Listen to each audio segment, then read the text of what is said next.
ఇప్పుడు for example ఇలానే ఎందుకు డిఫైన్ చేశారు, ప్రాస్పెరిటీ ఇన్ ఎవ్రీ ఇండివిజువల్ అని అనలేదు. ఎందుకంటే ఇండివిజువల్ లెవెల్లో ప్రాస్పెరిటీని మనం తెచ్చుకోలేం. ఒక గ్రూప్గానే మనం మనకు కావాల్సిన వస్తువుల్ని సమకూర్చుకోగలుగుతాం. సో ఆ గ్రూప్, ఆ యూనిట్ పేరు ఫ్యామిలీ, రైట్? అలానే అభయం, అన్ని రిలేషన్షిప్స్లోనూ భయం లేకుండా జీవించగలిగే సమాజం కావాలి. ప్రకృతిని అర్థం చేసుకుని ప్రకృతిని డ్యామేజ్ చేయకుండా ప్రకృతితో జీవించడం కావాలి. అండ్ అవన్నిటికీ root first thing right understanding in every individual. ఇది గోల్ కదా, గోల్ ఇది. దీన్ని అచీవ్ చేసే మార్గం ఏంటి? సో దీన్ని అచీవ్ చేయడానికి ఒక ప్రోగ్రామ్ లాగా 5 steps ప్రోగ్రామ్ ఉంది. దాన్ని వేరే పేజ్లో రాసుకున్నాం, మళ్ళీ లేకపోతే సగం కనిపిస్తుంది.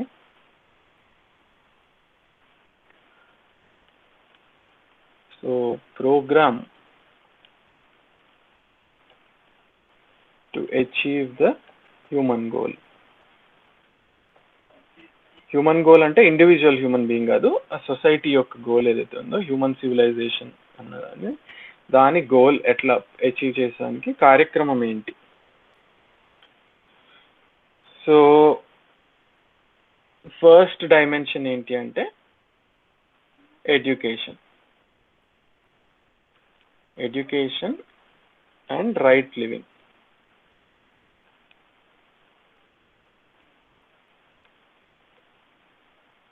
దీన్ని శిక్షా సంస్కారము అని అన్నాను. శిక్ష అంటే తెలుగులో ఏదో పనిష్మెంట్ లాగా ఉంటుంది, కానీ ఇది హిందీ నుంచి వస్తుంది కాబట్టి శిక్షా సంస్కార్ అని.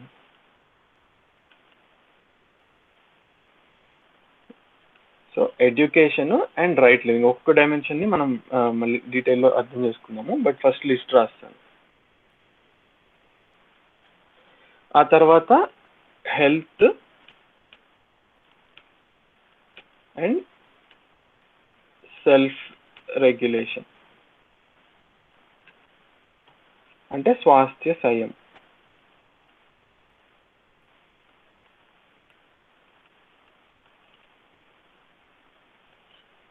థర్డ్ డైమెన్షన్ ఏంటి అంటే జస్టిస్ అండ్ సురక్ష, ప్రిజర్వేషన్. దాన్ని ఇంగ్లీష్లో రాయలేదు, జస్టిస్, ప్రిజర్వేషన్. సో న్యాయము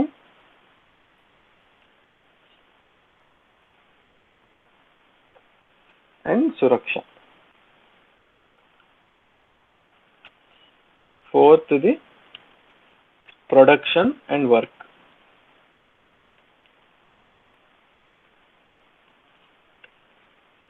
ఉత్పాదన కార్యము.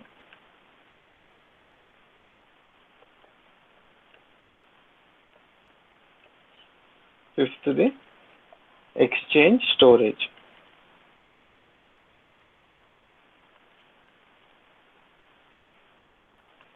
దీన్ని వినిమయ కోశం.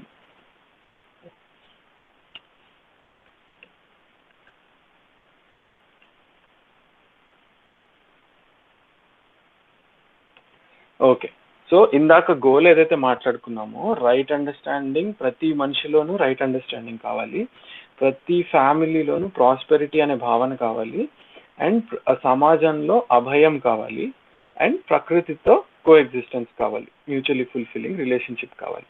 అది అచీవ్ చేయాలి అంటే 5 step ప్రోగ్రామ్ మనం మీ ముందు ప్రస్తావిస్తున్నాం. So first thing education, right living. Right, education అంటేనేమో ఏదైతే రైట్ అండర్స్టాండింగ్ ఉందో ప్రతి మనిషిలోనూ, ఆ అండర్స్టాండింగ్ని బిల్డ్ చేసే ప్రాసెస్నే ఎడ్యుకేషన్ అని అన్నాం.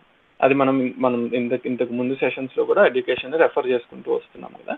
సో ఎడ్యుకేషన్ అంటే to understand all the 4 levels of harmony ఏదైతే ఇది ఉందో, ఇది అన్ఫార్చునేట్లీ ప్రస్తుతం ఉన్న ఎడ్యుకేషన్ సిస్టంలో ఇది ఫుల్ఫిల్ అవుతుందో లేదో అనేది మనం చెక్ చేసుకోవచ్చు, దీనికి ఎంత ఫోకస్ పెడుతున్నాము. సో ఎడ్యుకేషన్కి, స్కిల్స్కి ఒకసారి మనం డిఫరెన్షియేట్ చేసుకోవాలండి. ఎడ్యుకేషన్కి, స్కిల్స్కి డిఫరెన్స్ ఏంటి అంటే, స్కిల్స్ అనేవి రైట్ అండర్స్టాండింగ్తో సంబంధించినవి కాదు, అది జస్ట్ ఒక ఒక కాంపిటెన్స్ బిల్డ్ చేస్తున్నాం. అంటే ఫర్ ఎగ్జాంపుల్ మ్యాథ్స్ బాగా చేయగలుగుతాం, కానీ ఆ మ్యాథమెటిక్స్ని నేను ఎప్పుడైతే ఒక పర్టికులర్ పర్పస్ కోసం యూజ్ చేస్తానో అప్పుడు దాన్ని నేను రైట్గా యూటిలైజ్ చేస్తున్నట్టు.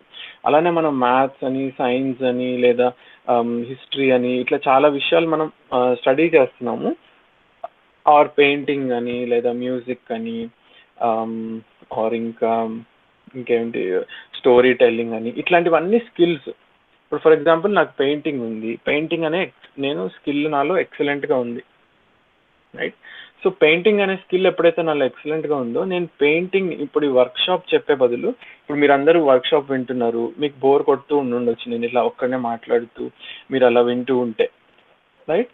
అదే ఒక పెయింటింగ్ వేసి నేను ఇదే సేమ్ కాన్సెప్ట్ని నేను మీకు పెయింటింగ్ వేసి ఎక్స్ప్లెయిన్ చేస్తే ఇంకా ఆ పెయింటింగ్కి ఒక మంచి యూటిలిటీ దొరికినట్టు. సో నేను రైట్గా యూటిలైజ్ చేస్తున్నాను నా స్కిల్ని, అండర్స్టాండింగ్ లెవెల్స్ని పెంచడానికి, రైట్? సో అది స్కిల్ని యూటిలైజ్ చేయడం. సో ఎడ్యుకేషన్ వేరు, స్కిల్ వేరు.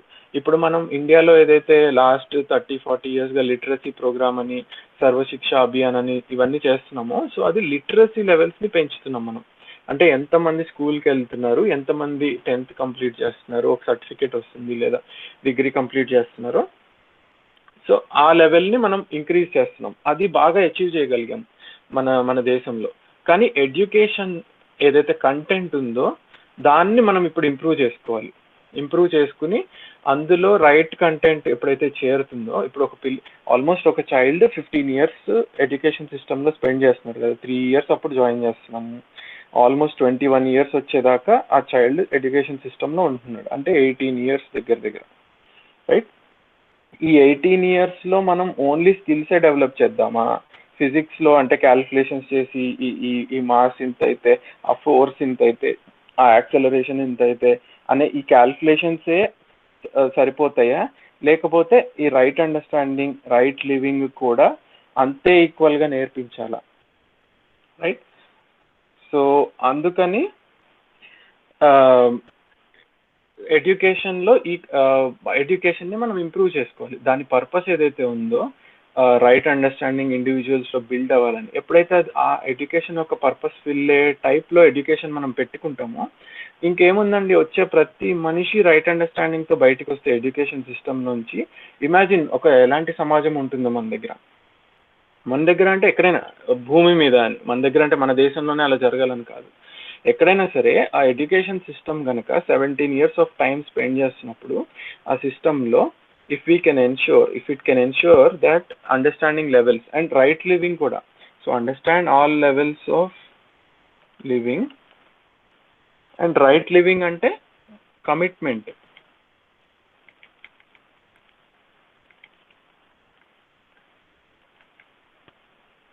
Commitment to live with that understanding, to live in harmony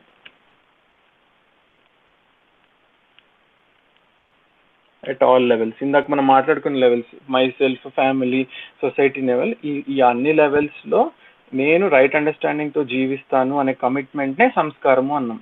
అది అంటే ఒక సెట్ ఆఫ్ లివింగ్ లైఫ్ స్టైల్లో డివైడ్ చేయొచ్చు ఎడ్యుకేషన్లో, కంటెంట్లో.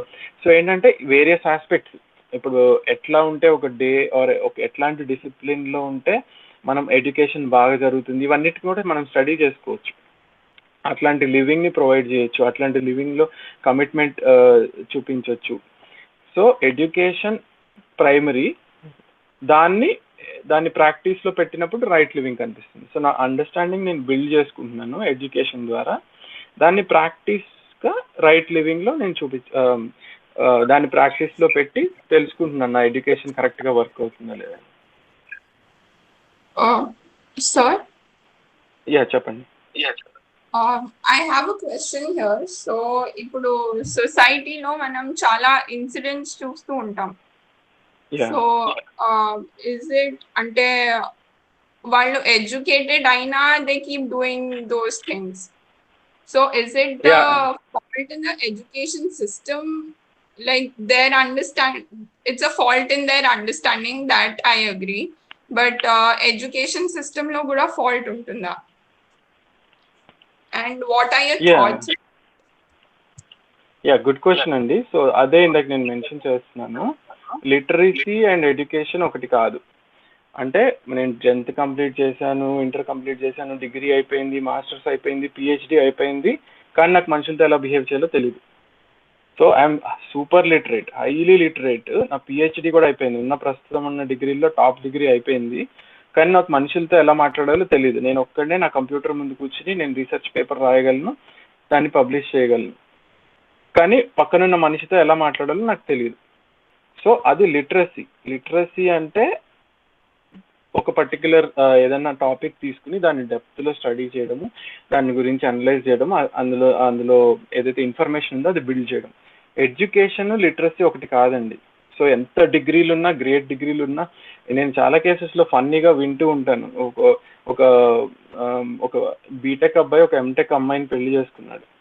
సో ఎంటెక్ అమ్మాయి అంటది, నేను ఎంటెక్, నువ్వేంటి నాకు చెప్పేది, నువ్వు బీటెక్ గడివి అంటది. సో ఎలాంటి మాన్యతల్లో బ్రతుకుతున్నామంటే, నా దగ్గర ఎక్కువ డిగ్రీ ఉంటే నేనే ఏంటంటే నాకు ఎక్కువ అండర్స్టాండింగ్ ఉంది అన్న మాన్యతలో మనం జీవిస్తున్నాం ప్రస్తుతానికి. డిగ్రీలతో సంబంధం లేదండి, అసలు ఏమీ చదువుకోని వాళ్ళకి కూడా ఇంకా ఎక్కువ అండర్స్టాండింగ్ ఉండే ఛాన్స్ ఉంది. There is no relationship with the degree of the person, right? So ఏంటంటే ఎప్పుడైతే మనం ఎడ్యుకేషన్ సిస్టమ్ని బాగా ఇంప్రూవ్ చేసి అది ఎన్ష్యూర్ చేయగలుగుతాము, అంటే ఈ ప్రాసెస్ అంతా కంప్లీట్ అయ్యేసరికి నా అండర్స్టాండింగ్ లెవెల్ కూడా బాగుండగలుగుతుంది అనే అలాంటి సిస్టమ్ బిల్డ్ చేసినప్పుడు then maybe we can think about that. కానీ ప్రస్తుతం ఉన్న సిస్టంలో అసలు దీనికి స్పేసే ఎక్కువ లేదు. దీనికి ఎంత టైం కేటాయిస్తున్నాం ఇప్పుడు కష్టపడి కొంతమంది దేశంలో రకరకాల ప్లేసెస్లో రకరకాల కరిక్యులమ్స్లో ఇంట్రడ్యూస్ చేయడానికి ట్రై చేస్తున్నారు. మనిషి గురించి చదవాలి, బయట ఉన్న ప్రపంచమే కాదు, చెట్ల గురించి ఆర్ మట్టి గురించి, లేదా రెండు వస్తువులు ఎలా గుద్దుకుంటాయి, అన్ని నంబర్స్, ఇవన్నీ ప్రపంచం బయట, అంటే we are studying the outside world. మనిషి లోపల కూడా చూడాలి ఒకసారి, మనిషి లోపల ఏం జరుగుతుంది, నా డిజైర్స్ ఏంటి, నా థింకింగ్ ఏంటి, నా సెలెక్షన్ ఏంటి, లోపల వైపు కూడా చదివే ఎడ్యుకేషన్ ఉండాలి అని ఇప్పుడిప్పుడు పుష్ చేసి కాస్త యాడ్ చేపిస్తున్నారు ఇది కూడా కంటెంట్లోకి.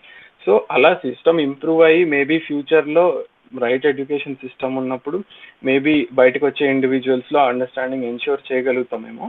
But as of today literacy does not mean education. So అందుకే మనం నేను మెన్షన్ చేసినట్టు టాప్ పొజిషన్స్లో ఉండి ఐఏఎస్ ఆఫీసర్లు కానీ ఇంకా సెక్రటరీ లెవెల్లో ఉన్న వాళ్ళు కూడా చాలా చాలా బ్యాడ్ యాక్టివిటీస్ చేసిన వాళ్ళు చాలామంది మనకి ఎగ్జాంపుల్స్ తెలుసు. So doesn't mean anything. So understanding is important, that's the ultimate thing. And అది ప్రస్తుతం మనం ఉన్న ఎడ్యుకేషన్ సిస్టమ్ ప్రొవైడ్ చేయలేకపోతుంది, మనం ఇంప్రూవ్ చేసుకోవాలి ఆ సిస్టమ్. సో ఇక్కడ ఏదైతే ఎడ్యుకేషన్ సిస్టమ్ రాస్తున్నామో మనం ఎట్లాంటిది ఊహిస్తున్నాము అంటే రైట్ అండర్స్టాండింగ్తో ఇండివిజువల్స్ బయటకు వచ్చేలాంటి సిస్టమ్ అన్నప్పుడు అది ఎడ్యుకేషన్ రెఫర్ చేసేది, కరెంట్ ఉన్న ఎడ్యుకేషన్ సిస్టమ్తో కాదు, right? Okay, so next health and self regulation. So health అంటే ఐ మీన్ అందరికీ ఇది తెలిసిన డైమెన్షనే.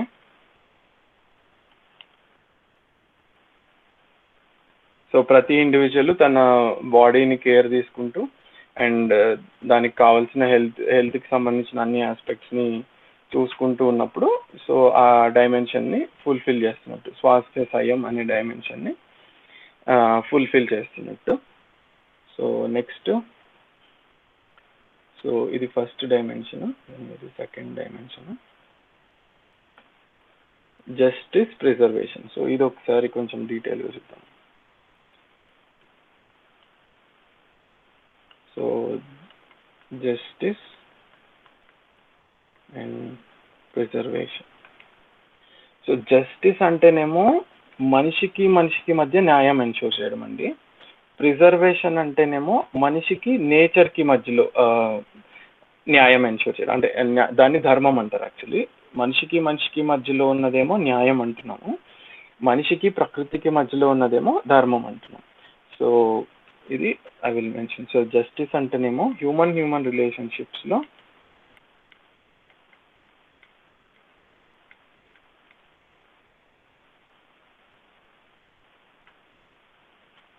హ్యూమన్ రిలేషన్షిప్స్లో న్యాయం అంటే recognizing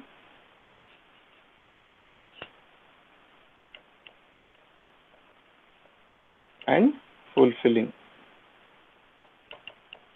feelings. Okay, preservation, సురక్ష అన్నాం కదా. సో ఇదేంటంటే human and rest of the nature తో రిలేషన్షిప్. ఇందులో ఒక ఎన్రిచ్మెంట్, అదే protection and right utilisation.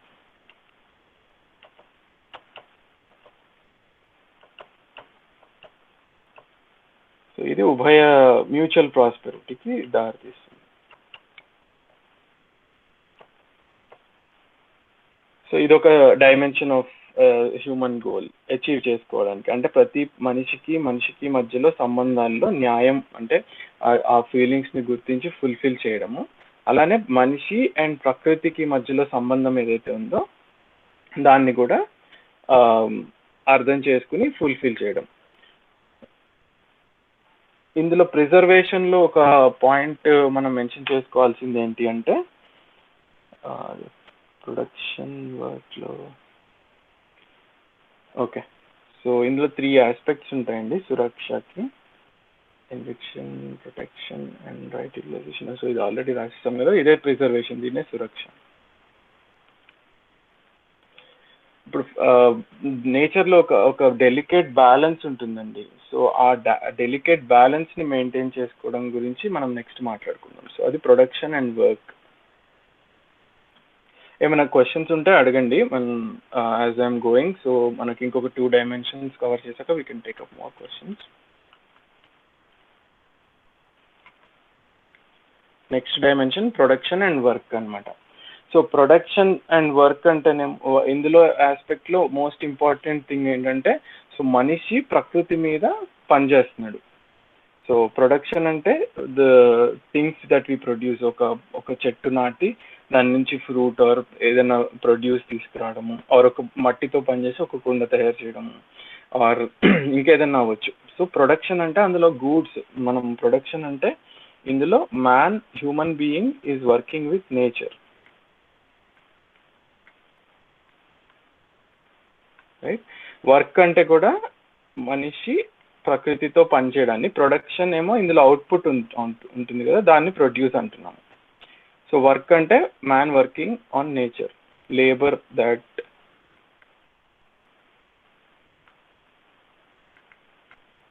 Human being does on nature, దాన్ని వర్క్గా డిఫైన్ చేశారు.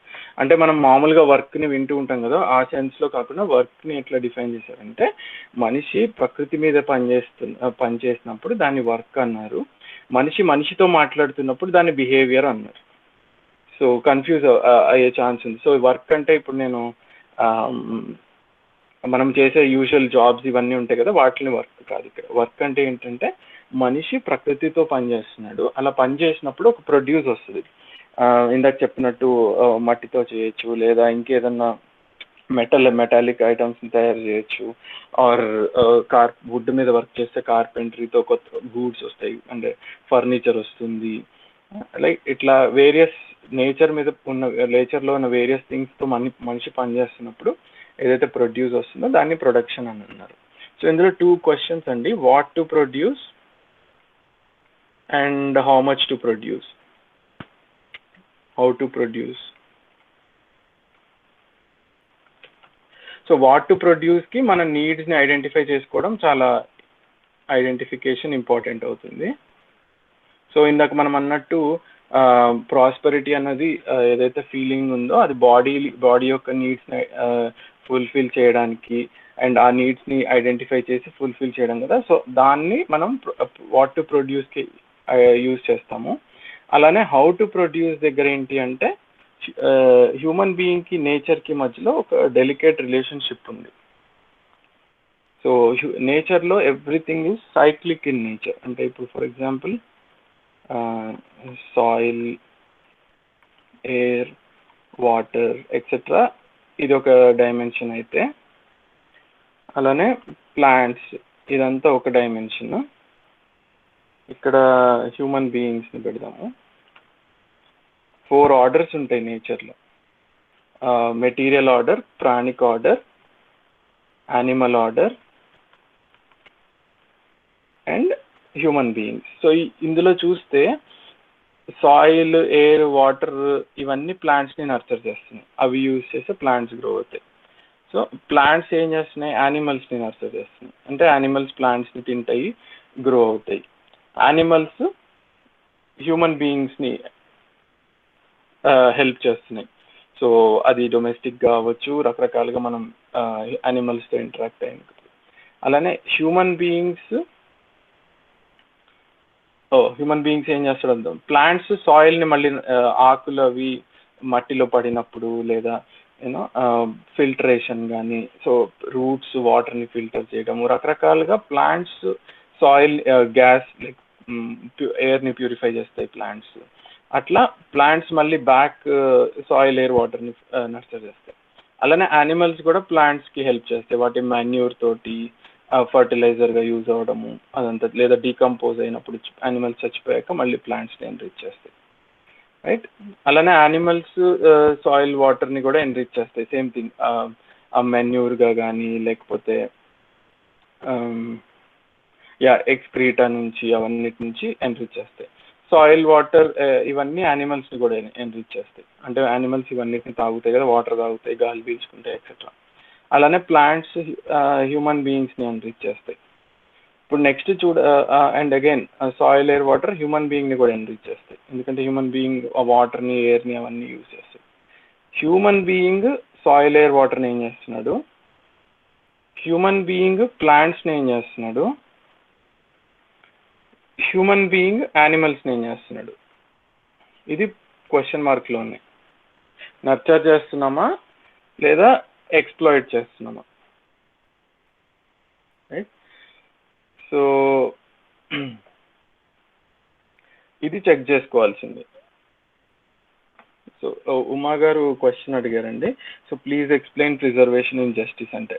సో ప్రిజర్వేషన్ అనేది జస్టిస్కి అంటే నేచర్కి సంబంధించిందండి. జస్టిస్ అంటేనేమో మనిషికి సంబంధాల్లో న్యాయం కనిపించినప్పుడు జస్టిస్, మనిషికి ప్రకృతికి మధ్య నేచర్లో బ్యాలెన్స్ కనిపించినప్పుడు అది ప్రిజర్వేషన్ అంటే సురక్ష. మనం ప్రకృతిని కాపాడుకోవాలి అనే డైమెన్షన్ ఇది జస్టిస్ అండ్ ప్రిజర్వేషన్ అనేది. ప్రొడక్షన్ వర్క్లో ఇది నేను ఎందుకు ఎక్స్ప్లెయిన్ చేస్తున్నాను అంటే, మనం ప్రొడక్షన్ చేసేటప్పుడు ఈ డెలికేట్ సైకిల్ ఏదైతే ఉందో, అంటే సాయిల్ ఫర్ ఎగ్జాంపుల్ ప్లాంట్స్ని హెల్ప్ చేస్తాయి, ప్లాంట్స్ యానిమల్స్ని హెల్ప్ చేస్తాయి, యానిమల్స్ మళ్ళీ సాయిల్, ఎయిర్, వాటర్ని హెల్ప్ చేస్తాయి, లేదా హ్యూమన్ బీయింగ్స్ హెల్ప్ చేస్తాయి. ఈ డెలికేట్ సైకిల్ ఏదైతే ఉందో దాన్ని హ్యూమన్ బీయింగ్ డెస్ట్రాయ్ చేయకూడదు. ఎట్లా డిస్ట్రాయ్ చేస్తున్నాడు, ఫర్ ఎగ్జాంపుల్, అండ్ ఇవన్నీ సైక్లిక్గా నడుస్తూ ఉంటాయి. వాటికి ఒక స్పీడ్ ఉంటుంది. లైక్ మనకు తెలిసిందే కదా, వాటర్ ఇవాపరేట్ అవుతాయి, మళ్ళీ క్లౌడ్లో వెళ్తాయి, వర్షంగా పడతాయి, మళ్ళీ నీళ్ళలో మళ్ళీ అంతా వెళ్ళి సముద్రంలో కలుస్తాయి. సో ఆ సైకిల్ నడుస్తూ ఉంటుంది అట్లా కంటిన్యూస్గా, ఒక స్మూత్ సైకిల్ ఉంటుంది నేచర్లో. ఆ సైకిల్ని హ్యూమన్ బీయింగ్ డిస్ట్రాయ్ చేస్తున్నాడు. ఎట్లా, ఫర్ ఎగ్జాంపుల్ మన దగ్గర చాలా కేసెస్లో డిస్ట్రాయ్ చేస్తున్నాడు. ఒక 2-3 ఎగ్జాంపుల్స్ తీసుకున్నాం. For example fossil fuels. Okay, fossil fuels అనేవి ఎర్త్ యొక్క టెంపరేచర్ని రెగ్యులేట్ చేయడానికి ఎర్త్ గర్భంలో ఉంటాయి. ఫాజిల్ ఫ్యూయల్స్ అనేవి మనం దాన్ని బయటికి తవ్వి డిస్కవర్ చేసాం, ఇది బాగా ఎనర్జీ ప్రొడ్యూస్ చేస్తాయి, సో దీన్ని మనం కార్కి, రకరకాల ఇంజిన్స్కి యూజ్ చేద్దాము అనేది మనం డిస్కవర్ చేసి దాన్ని ఫాజిల్ ఫ్యూయల్ తయారవ్వడానికి కొన్ని మిలియన్స్ ఆఫ్ ఇయర్స్ పట్టింది. అది ఆ విషయం ఆల్రెడీ మనం కనుక్కున్నాం సైన్స్ ద్వారా. కానీ వాడి ఆవిరి చేయడానికి ఒక క్షణం కూడా పట్టదు. సో ఏంటంటే ద రేట్ ఆఫ్ జనరేషన్, ఏ స్పీడ్లో అయితే ఫాజిల్ ఫ్యూయల్ తయారవుతుందో ఆ స్పీడ్ కన్నా చాలా ఎక్కువ స్పీడ్లో మనం వీటిని యూజ్ చేసేస్తున్నాం. సో అట్లా మనం సైకిల్ని డిస్టర్బ్ చేస్తున్నాం, రైట్. అట్లానే for example plastics, right. Plastics మట్టిలో కలవడానికి కొన్ని వేల సంవత్సరాలు పడతాయి. బట్ మనం చాలా చాలా చాలా ప్లాస్టిక్ని డంప్ చేస్తున్నాం భూమిలోకి. ఏ పేస్లో డంప్ చేస్తున్నాం అంటే ఆ భూమి దానికి జీర్ణించుకోలేదు ప్లాస్టిక్స్ని. అంత ఎక్కువ డంప్ చేస్తున్నాం, రైట్? అట్లానే ఫర్ ఎగ్జాంపుల్ మనం పెస్టిసైడ్స్ అని, ఫర్టిలైజర్స్ అని, ఇట్లా ఇవన్నీ వేసి కూడా మనం ఈ సైకిల్ని చాలా డిస్టర్బ్ చేస్తున్నాం. ఎందుకు? ఆ పెస్టిసైడ్స్ వేయడం వల్ల ప్లాంట్స్లోకి వెళ్తాయి, ప్లాంట్స్ యానిమల్స్ని డిస్టర్బ్ అవుతాయి. ఆర్ ఫర్టిలైజర్స్ అని, ఇవన్నీ మన ఫుడ్ చైన్ని డిస్టర్బ్ చేస్తున్నాయి. సో ఇట్లా నేచర్లో ఉన్న డెలికేట్ సైకిల్ ఏదైతే ఉందో దాన్ని మనం హ్యూమన్ బీయింగ్స్ కేర్ఫుల్గా అర్థం చేసుకోకపోవడం వల్ల డిస్టర్బ్ చేస్తున్నాం. ఇది మనం ఇంకా డీటెయిల్డ్గా రేపు నేచర్ గురించి నేచర్ డైమెన్షన్ డిస్కస్ చేసినప్పుడు we will get in to the detail. But just because మనం వర్క్ ఇక్కడ ప్రొడక్షన్ వర్క్ గురించి మాట్లాడుతున్నాం కాబట్టి ఎట్లా ప్రొడ్యూస్ చేయాలి, హౌ టు ప్రొడ్యూస్ దగ్గరకు వచ్చినప్పుడు ఈ నేచర్లో డెలికేట్ బ్యాలెన్స్ ఏదైతే ఉందో ఇది డిస్టర్బ్ చేయకుండా ప్రొడ్యూస్ చేసేటట్టు మనం ప్లాన్ చేసుకోవాలి మన ప్రొడ్యూస్ని, రైట్? ఇప్పుడు ఫర్ ఎగ్జాంపుల్ ఒక స్పేస్లో చెట్టు పండిస్తుంది, ఒక చెట్టు ఒక పేస్లో కాయలు ఇస్తుంది. నేను దానికి ఏదో స్పీడప్ చేసేసేయాలి, దాన్ని జెనెటికల్లీ మాడిఫై చేసేసి ఎక్కువ పురుగులకి రెసిస్టెంట్గా తయారు చేయాలంటే రకరకాలుగా మనం ప్రకృతితో వీఆర్ ప్లేయింగ్ విత్ నేచర్ అనమాట. సో అది చాలా డ్యామేజ్ చేస్తుంది. రిటర్న్ ఏమవుతుంది, అన్ని డైమెన్షన్స్ డిస్టర్బ్ అవుతాయి, హ్యూమన్ బీయింగే ఫస్ట్ ప్రాబ్లం వచ్చేది, మిగతావన్నీ స్లోగా రికవర్ అవుతాయి. ఇప్పుడు మనం చూస్తున్నాం కదా ఏమైంది, 2 నెలలు మనం కరోనాని ఇంట్లో కూర్చుంటే మొత్తం రోడ్ల మీదకి ఆల్రెడీ యానిమల్స్ టేక్ ఓవర్ చేస్తున్నాయి. So nature will recover well, damage జరిగేది ఫస్ట్ హ్యూమన్ బీయింగ్స్కే. అగైన్ మనం నేచర్లో మాట్లాడుకుందాం అని డీటెయిల్గా. సో నెక్స్ట్ డైమెన్షన్ ఒకసారి టైం అయిపోయే ముందు మెన్షన్ చేద్దాము. సో ఎక్స్చేంజ్ అండ్ స్టోరేజ్, ఇది కూడా చాలా ఇంపార్టెంట్ డైమెన్షన్ అండి. సో ఏదైతే ప్రొడ్యూస్ తయారవుతుందో ఆ ప్రొడ్యూస్ని ప్రాపర్గా డిస్ట్రిబ్యూట్ చేయాలి.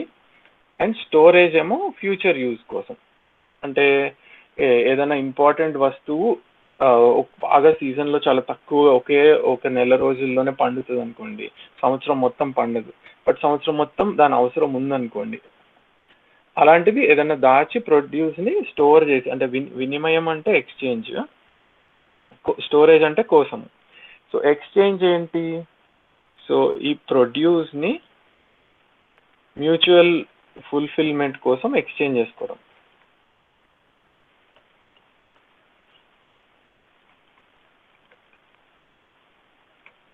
డబ్బుల్ని మల్టిప్లై చేయడానికి ఎక్స్చేంజ్ కాదండి. సో అది ఇంపార్టెంట్ పాయింట్. ఇప్పుడు మనం యాక్చువల్లీ ఇందులో ఒక చాలా ఇంపార్టెంట్ పాయింట్ మెన్షన్ చేయాల్సింది ఏంటి అంటే, ప్రపంచంలో యాజ్ ఆఫ్ టుడే ఇవాల్టి దీని మీద పేపర్స్ కూడా కొంతమంది పబ్లిష్ చేయడానికి ట్రై చేశారు. ఇవాళ ఎంత ఫుడ్ ప్రొడ్యూస్ అవుతుంది అనేది లెక్క చూస్తే, ఎన్ని మనుషులు ఉన్నారు అనేది లెక్క చూస్తే దానికి చాలా రెట్లు ఎక్కువ ప్రొడ్యూస్ అవుతుంది. కానీ అందరి దగ్గరికి రీచ్ అవ్వట్లేదు. చాలా మంది మనం చూస్తున్నాం ఫుడ్ లేక మాల్ నరిష్డ్గా ఉండడము, లేదా చాలా హెల్త్ డ్యామేజ్ అవ్వడం వేరియస్ కంట్రీస్లో, మన కంట్రీలో కూడా చాలా కనిపిస్తూ ఉంటుంది. సో అదేంటి, ప్రొడక్షన్ సరిపోక, లేకపోతే సరైన ఎక్స్చేంజ్ జరగక, కొంతమంది దగ్గరే ఎక్కువ ఉండిపోయి మిగతా వాళ్ళ దగ్గరికి వెళ్ళకనా? ఇది మనం ఆలోచించుకోవాల్సిన క్వశ్చన్. సో ఎక్స్చేంజ్ ఆ విధంగా చాలా ఇంపార్టెంట్. సో ప్రొడ్యూస్ని కరెక్ట్గా డిస్ట్రిబ్యూషన్ జరగడానికి ఎక్స్చేంజ్ అనేది ఇంపార్టెంట్, అందరి దగ్గరికి చేరడానికి. మనం ఏదైతే ప్రొడ్యూస్ చేస్తున్నాం, అది ఫుడ్ అవ్వచ్చు, ఇంకేనా వస్తువులు అవ్వచ్చు, బట్టలు అవ్వచ్చు, రకరకాల మనం యూటిలిటీ వస్తువులు అవ్వచ్చు డే టు డే లైఫ్లో. సో అవి కరెక్ట్గా అందరి దగ్గరికి చేరుతున్నాయా అనేది మ్యూచువల్ ఫుల్ఫిల్మెంట్ కోసం, అంటే అందరి నీడ్స్ ఫుల్ఫిల్ అవ్వాలి, దానికి డిస్ట్రిబ్యూషన్ కరెక్ట్గా జరుగుతుందా, ఆ మెకానిజమ్స్ అన్నిటిని ఎక్స్చేంజ్ అన్నారు. స్టోరేజ్ అంటే అదే ఫర్ రైట్ యూటిలైజేషన్, ఫ్యూచర్లో పాడైపోతుంది, ఇప్పుడు ఇది ప్రొడ్యూస్ చేసింది, ఇప్పుడు నేను సరిగ్గా స్టోర్ చేయకపోతే పాడైపోతుంది. సో దాన్ని రైట్గా యూటిలైజ్ చేయడానికి మనం స్టోరేజ్ యూజ్ చేయొచ్చు, అది కొంచెం మాడిఫై చేయొచ్చు. ఫర్ ఎగ్జాంపుల్ చాలా స్ట్రాబెరీస్ ఏదైనా పండిని దాన్ని జామ్గా కన్వర్ట్ చేసి, ఇంకేదైనా చేసి ప్రిజర్వ్ చేసి యూటిలైజ్, పాలు చాలా ఎక్కువ పాలు ప్రొడ్యూస్ అయిపోయినాయి, దాన్ని మనం యూటిలైజ్ చేయలేకపోతున్నాం ఆ రోజు. సో పాడైపోతున్నాయి అనుకోండి, నెక్స్ట్ డేకి దాన్ని ఇంకొక రకంగా కన్వర్ట్ చేసి, అంటే బటర్ గాను నెయ్యి గాను కన్వర్ట్ చేసి స్టోర్ చేయడము. This is again not for hoarding, అంటే ఇవాళ ఉల్లిపాయ ధర ఎక్కువ ఉంది, నేను దాచిపెట్టి నేను అమ్మి తర్వాత ఎక్కువ డబ్బులు సంపాదిస్తాను, అట్లాంటి వాటికి కాదు స్టోరేజ్. స్టోరేజ్ అనేది దాన్ని రైట్గా యూటిలైజ్ చేయడానికి, ఆ ప్రొడ్యూస్ని రైట్ యూటిలైజ్ చేయడానికి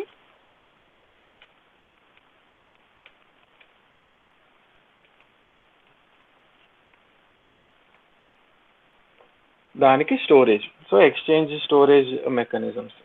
సో ఎట్లా ఇవన్నీ ఏంటంటే వేరియస్ డైమెన్షన్స్ సమాజంలో మనం ఎన్ష్యూర్ చేసుకుంటే, మనం ఏదైతే సమాజాన్ని ఊహించుకుంటున్నామో ఇట్లా ఉంటే సమాజం బాగుంటుంది అని. ఎట్లాంటి సమాజము? ప్రతి ఇంతకు ముందు పేజ్లో మాట్లాడుకున్నాం కదా, ప్రతి మనిషిలోనూ రైట్ అండర్స్టాండింగ్, ప్రతి ఫ్యామిలీలోనూ ప్రాస్పెరిటీ, సమాజంలో అభయము, అండ్ ప్రకృతితో కో ఎగ్జిస్టెన్స్, మ్యూచువల్లీ ఫుల్ఫిల్లింగ్ రిలేషన్షిప్. ఆ గోల్ ఏదైతే మానవ సమాజం యొక్క లక్ష్యం ఏదైతే ఉందో అది అచీవ్ చేయడానికి 5 డైమెన్షన్స్. సో ఆ 5 డైమెన్షన్స్ని ఇక్కడ మనం చూసుకున్నాం. Education, right living. So right understanding in every individual ఏదైతే గోల్ ఉందో మనకి ఫస్ట్ ఆస్పెక్ట్ అనుకున్నాం కదా, సొసైటీలో ఒక మన గోల్లో అది ఎన్ష్యూర్ చేయడానికి ఎడ్యుకేషన్ కావాలి, రైట్ లివింగ్ కావాలి. ఎందుకు? ఆ అండర్స్టాండింగ్ ప్రాక్టీస్లో పెట్టడానికి రైట్ లివింగ్. సో నేను ఏదైతే అండర్స్టాండింగ్ నేను నేర్చుకుంటున్నానో ఆల్ లెవెల్స్ ఆఫ్ డైమెన్షన్స్, దాన్ని లివింగ్లో పెట్టడానికి కమిట్మెంట్ ఏదైతే ఉంటుందో దాన్ని రైట్ లివింగ్ అన్నాం. అంటే శిక్ష, సంస్కారం, అదే సంస్కారాలు అంటాం కదా, ఇదే రైట్ లివింగ్లో మనం ఇంప్లిమెంట్ చేసుకుంటూ మన హ్యాబిట్స్ని దాని తగ్గట్టుగా మార్చుకోవడం. ఆ తర్వాత హెల్త్, సెల్ఫ్ రెగ్యులేషన్. సో ప్రతి ఫ్యామిలీలో ప్రాస్పెరిటీ కూడా కావాలి మనకి. సో ప్రాస్పెరిటీ అంటే నా బాడీని నేను కేర్ తీసుకోవాలి, నా బాడీ యొక్క హెల్త్కి సరిపడా వస్తువులన్నీ కావాలి. సో అది health and self regulation. So health and self regulation will help lead to prosperity in every family. అట్లనే ప్రిజర్వేషన్ కూడా, అండ్ ప్రొడక్షన్ అండ్ వర్క్, ఇది కూడా మన ప్రాస్పెరిటీకి హెల్ప్ చేస్తాయి. ఎట్లా హెల్ప్ చేస్తాయి? ప్రొడక్షన్లో, వర్క్లో ఏం జరుగుతుంది? ప్రొడక్షన్ అంటే ప్రకృతితో పనిచేయడం, వస్తువుల్ని తయారు చేయడానికి. ఆ వస్తువులు నా యొక్క శరీరాన్ని పోషణ, సంరక్షణ, సదుపయోగానికి ఉపయోగిస్తాను కాబట్టి. సో ఇవి డైమెన్షన్స్ కూడా ఇక్కడ రాస్తాను actually. So let me write them. So ఇది దేనికి హెల్ప్ చేస్తుంది? రైట్ అండర్స్టాండింగ్కి హెల్ప్ చేస్తుంది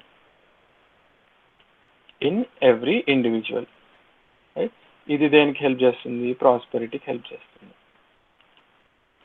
జస్టిస్ అండ్ ప్రిజర్వేషన్, ఇది దేనికి హెల్ప్ చేస్తుంది? అభయం ఏదైతే ఉందో, అభయం, సమాజంలో అభయం కావాలనుకున్నాం కదా, అండ్ ప్రకృతితో సహఅస్తిత్వం. So preservation.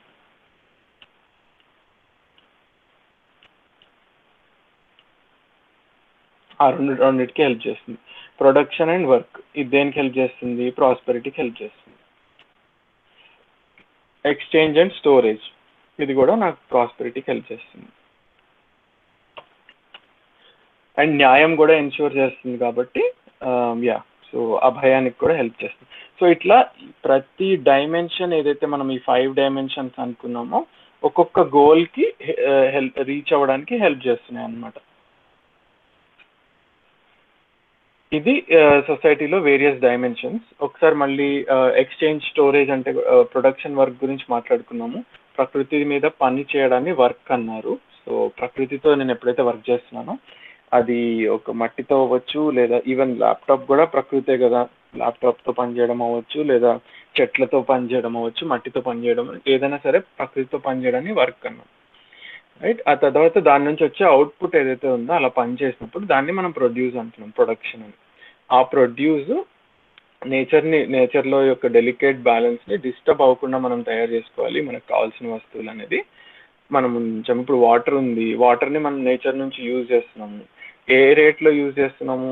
ఆల్రెడీ మొక్కలకి, రూట్స్కి, ఏర్లకి ఎప్పుడు అందకుండా ఎక్కడికో కిందకి వెళ్ళిపోయింది వాటర్ టేబుల్, అంత లాగేస్తున్నాం మనం.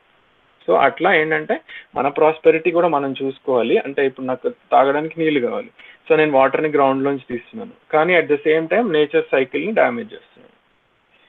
సో అది జూమ్ చేయమని రిక్వెస్ట్ వచ్చింది. Okay.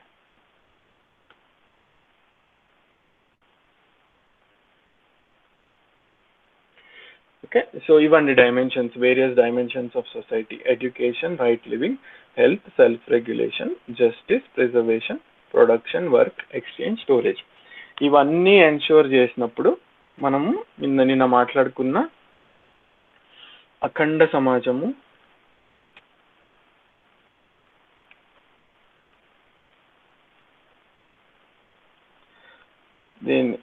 And universal human order ఏదైతే ఉందో దాన్ని సార్వభౌమ వ్యవస్థ అన్నారు.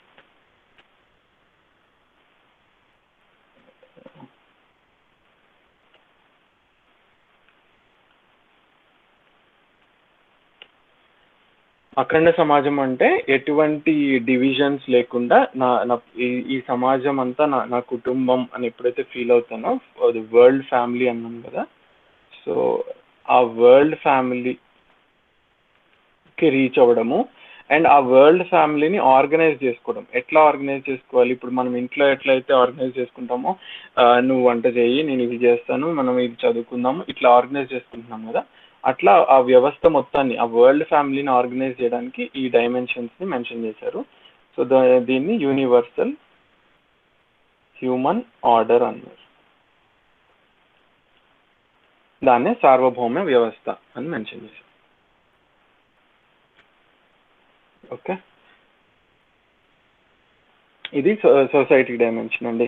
సో ఇప్పుడు మన గురించి మనం ఆలోచించుకోవాలి అంటే నేను ఏ డైమెన్షన్కి కాంట్రిబ్యూట్ చేయగలుగుతాను? ఇవి 5 డైమెన్షన్స్ కదా కావాల్సింది.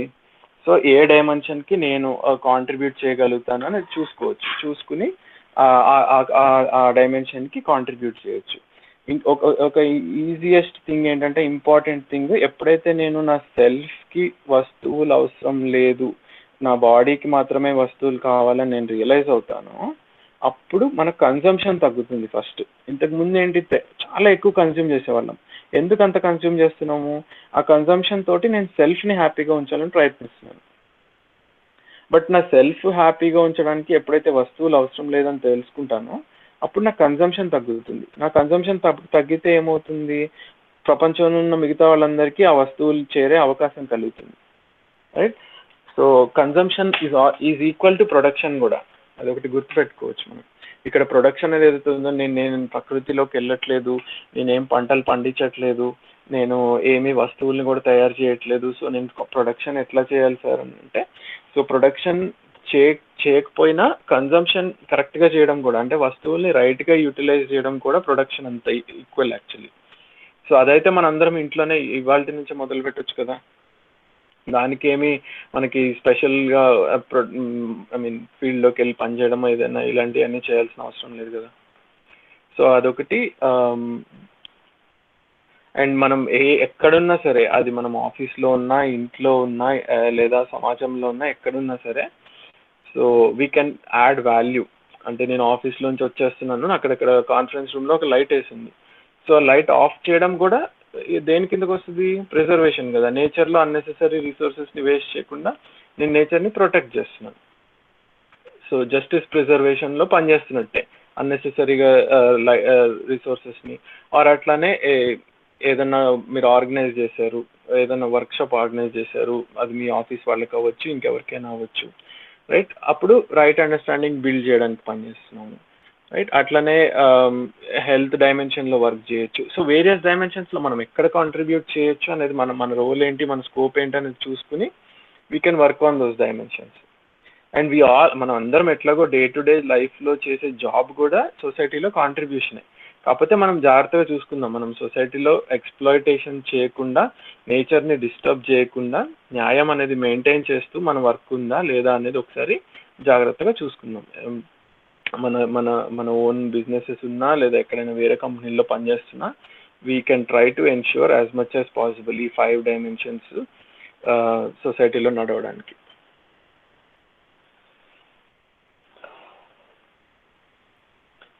సో ఐ థింక్ టైం కూడా అయిపోయిందండి. మేబీ వెళ్ళాల్సిన వాళ్ళు వెళ్ళొచ్చు. 1-2 క్వశ్చన్స్ ఏమైనా ఉంటే తీసుకుని ఇంకా ఇవాళకి విల్ క్లోజ్ ద సెషన్.